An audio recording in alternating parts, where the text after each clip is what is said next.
ആ ഇരിക്കും ചേച്ചി. സമയം പോയായിരുന്നേ, ജോലിക്ക് പോകാനായിട്ടേ റെഡിയാകുമായിരുന്നു. ആ കഴിച്ച്. ചേച്ചി കഴിച്ചോ? ആ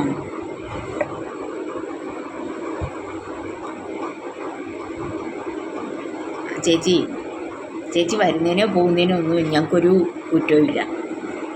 പക്ഷേ ഈ മറ്റുള്ളവരുടെ കുറ്റവും കുറവുകളും ഒന്നും ഇവിടെ വന്നിരുന്നത് പറയുന്നത് ചേട്ടനും ഇഷ്ടമല്ല, എൻ്റെ മക്കൾക്കും ഇഷ്ടമല്ല.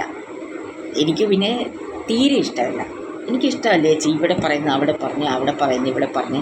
എനിക്ക് അങ്ങനെയുള്ളൊരു സ്വഭാവം എനിക്കില്ല. ഇനി ദൈവത്തെ ഓർത്ത് ഞങ്ങൾക്ക് 100,000 പ്രശ്നങ്ങളുണ്ട്. ജോലിയുടെ ടെൻഷൻ, പിള്ളേരുടെ പഠന കാര്യങ്ങൾ, ഇങ്ങനെ ഒരുപാട് പ്രശ്നങ്ങളുണ്ട്. അപ്പോൾ പിന്നെ ഈ മറ്റുള്ളവരുടെ കുറ്റവും കുറവുകളും ഒന്നും ഇവിടെ വന്ന് പറയുന്നത് എനിക്കിഷ്ടമല്ല. ശരി.